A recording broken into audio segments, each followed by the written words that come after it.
You're listening to the Love Your Neighbor podcast.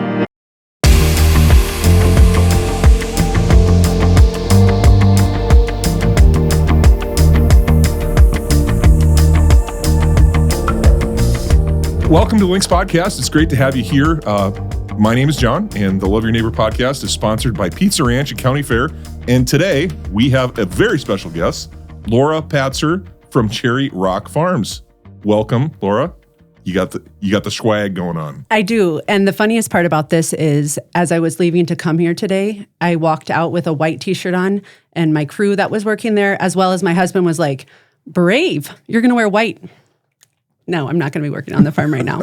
So everyone noticed, even my high school workers and college workers. So it's very clear that we don't wear white on the farm. So now I grew up on a farm. So you get to go to town and you get to do something fun like report a podcast.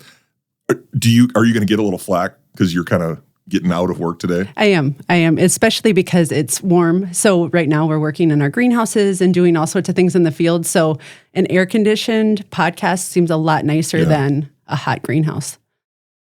Yeah, well, that's the privilege of being the boss, right? Right, right. You get to go do the... Well, even my husband, he's like, "Do you want me to do the podcast?" And I was like, "Well, maybe next time. I'm going to handle this one in the air conditioning."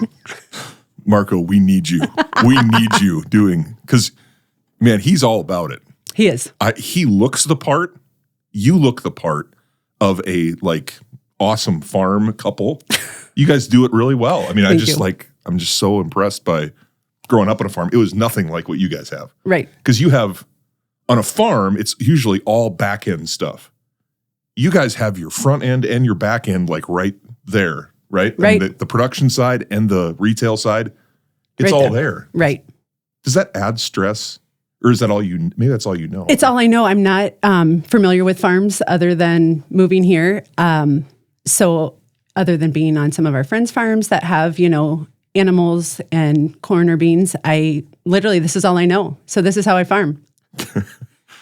So you have to help. So most of our listeners are familiar with Cherry Rock Farms. Most people are familiar with what you do. We want to hear about that. But how did you get to Brandon? How did that all come together? Because you're not from here originally.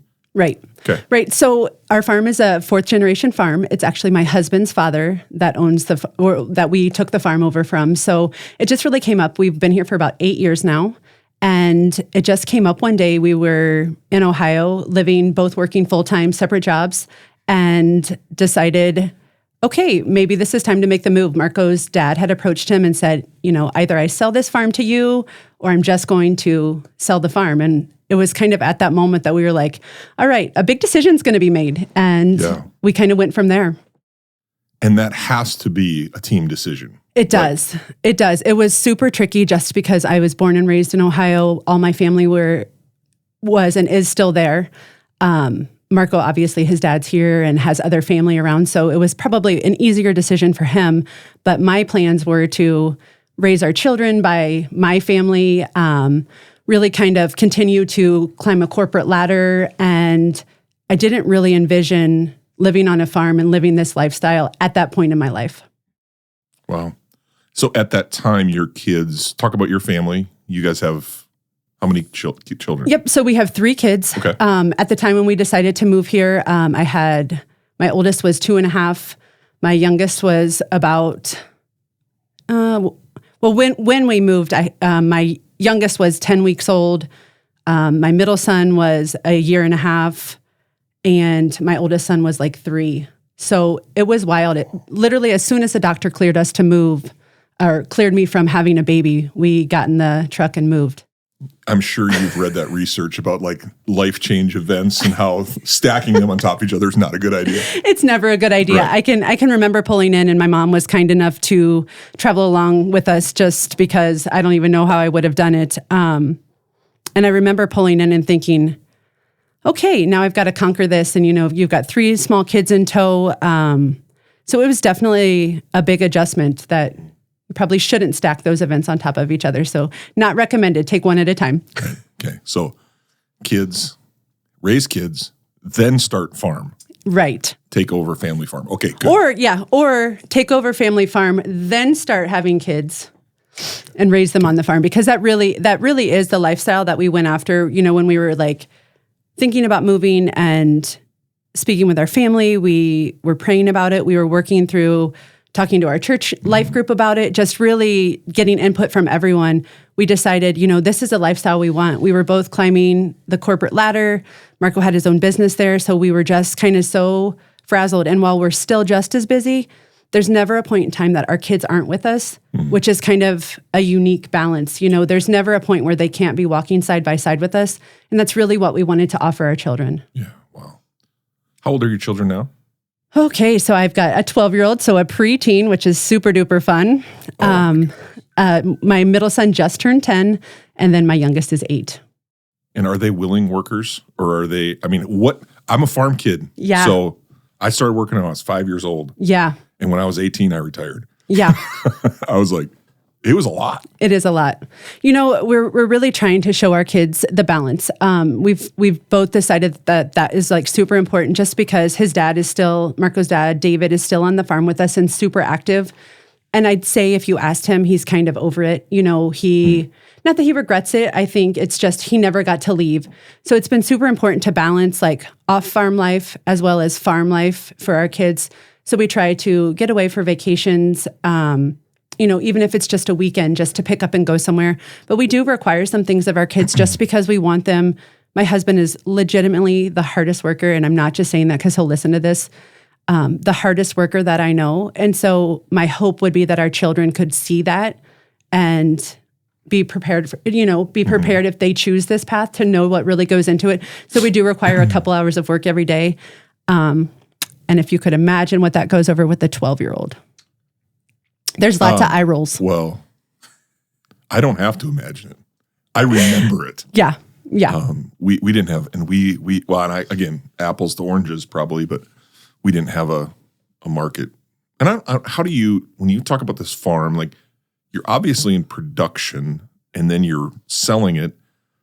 I don't know anything about that. Yeah. We just threw it in a bin and sat in a tractor all day. So right. It was a different deal. But, well, good. Well, so now you said 7 years in. 8 years? 8 years this year. Yep. Okay. What's the future? Obviously, in the last 8 years, a lot has changed in our world. Buying local, or I don't see you guys using the words organic, but what's kind of your market share, and how has the world changed? How is it is something that's how has the business of your farm changed since when you started? Yeah, so it's been really exciting and encouraging. When we moved here, we were moved from Ohio, and I think Ohio was a couple years ahead of the farmers market curve, and we shopped at a local farm as what ours is.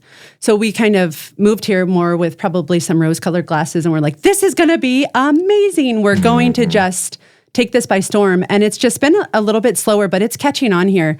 You're 100% right. People are getting the shop local, know where your food's coming from. And it's so amazing. So we've kind of tried to capitalize on that, especially during the past several years. People have been wanting more to not go to the big box stores. They want the freshest, most nutrient-dense vegetables that you can get. And we do stay competitive with the stores. That's a super important thing for us because we want people to come to us, and we're not trying to put a premium on what we do. We're just trying to stay competitive and provide people with the healthiest options for their families. Yeah.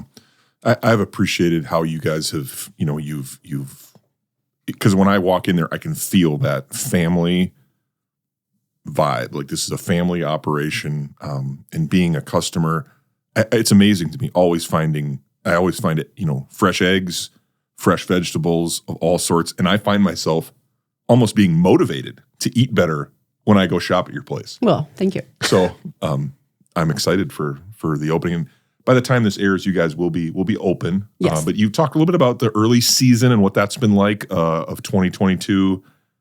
We had some moisture, but we also had some heat. Talk a little bit about for those farmers that are watching, what's it been like on the growing season? Yeah, that's the other thing that we had to kind of quickly learn is that no two seasons are going to be exactly the same, and my husband always says, farmers, they pray for rain and then they complain when they get it. And it's been like that with everything. This season's just brought some new challenges that we haven't had previous years. Winter, colder weather seemed to last a little bit longer, so the frost stayed in the ground a little bit longer, so we were later to plant. With that, it went from like, okay, and we kind of missed spring and went into like blazing heat with minimal moisture. So we're super thankful for the rains that we've gotten, this week and hopefully continuing this week.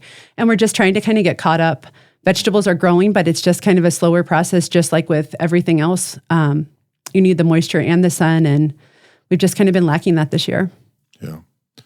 Well, I'm excited for you guys hopefully to open here. And obviously by the time people are watching this, they'll be, what are your hours? What would you say to somebody that's never been to Cherry Rock Farms? How do we interact with it? What are some top tips of buying from your store? Yep. So our hours are, we kind of decided when we first moved here, we decided we were going to do 7 days a week, which quickly after year one, we learned that's not a very great way to have a family and just even a lifestyle. We were really burned out. So what we decided to do is we're open 6 days a week. So we're open every day but Mondays. And we do pick fresh every single morning. So we employ around 15 people at our farm, which is amazing. We've got some awesome crew that have been with us for several years and also new folks joining our crew every year. So we pick fresh every morning, wash everything, and open our market at 10. So during the week, Tuesday through Friday, we're open 10 to 6, and then Saturday and Sunday, we're open 10 to 3. Okay, great.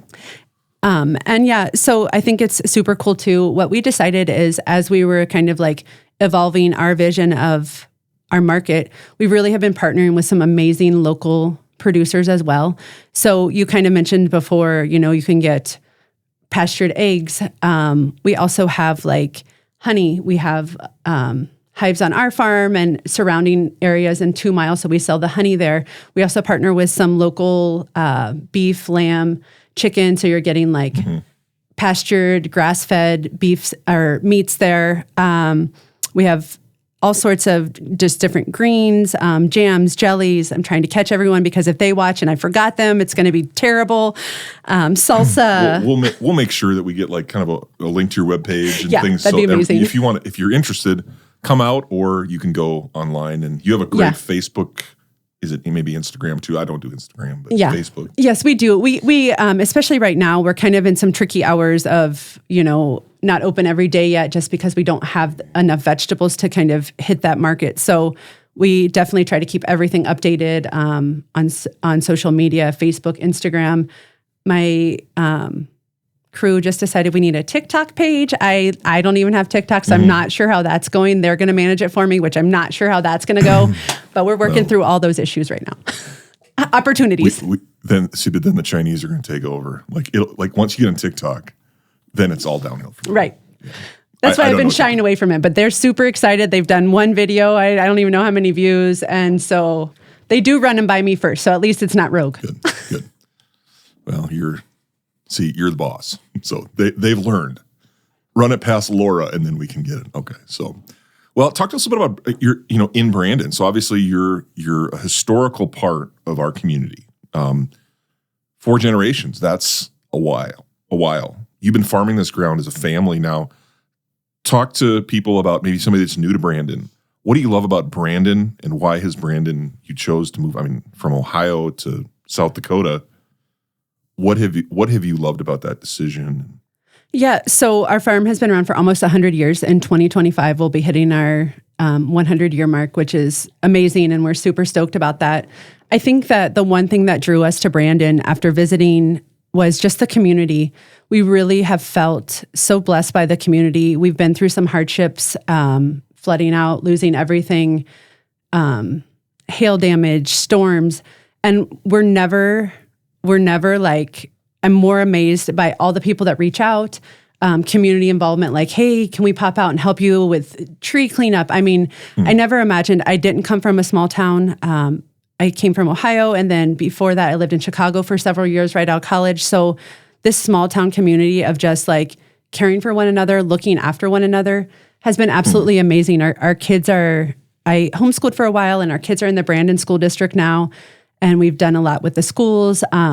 It's just been such a amazing community that we just feel so fortunate that our farm happened to be like plopped in the middle of South Dakota. Yeah, right. Yeah, it's people have been farming that ground. I mean, when you think about it, I mean, literally for hundreds and hundreds of years, people have been growing food next to that river and next to that, that whole, the Brandon area.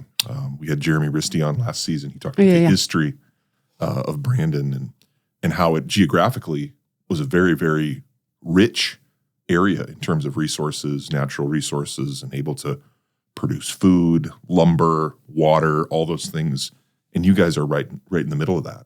We are. We consider it a blessing and a curse. We're perfectly sandwiched right between that Split Rock and Big Sioux. So anytime there is some water events, we have to kind of watch both directions. You have to roll your pants up to your knees. Get on our waders and just kind of figure it out. Yeah. It's part of the gig, right? Farming. It is. But, on that, we have some great soil. That river bottom soil is amazing. So you kind of have to take the good with the bad. Well, I appreciate you being here, Laura. Thank you for joining us. And we're excited. I know I'm excited about. I just went in and had a health screen here recently, and how important it is to eat fresh food and vegetables. My doctor, who I love with all my heart, but he told me, he goes, John, you need to start eating more green things. We can handle that for you. We got you, boo. And so I'm in. On that note, green things, Pizza Ranch in County Fair.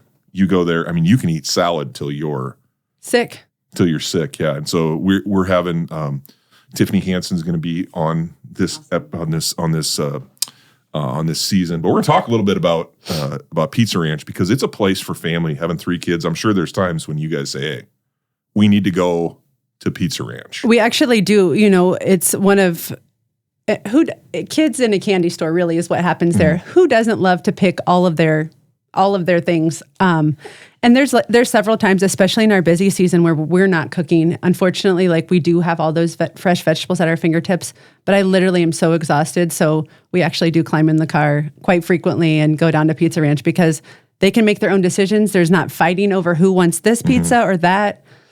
It's a whole peaceful experience. And they say, "Yep, you can go shoot hoops. You can go here's a go to County Fair."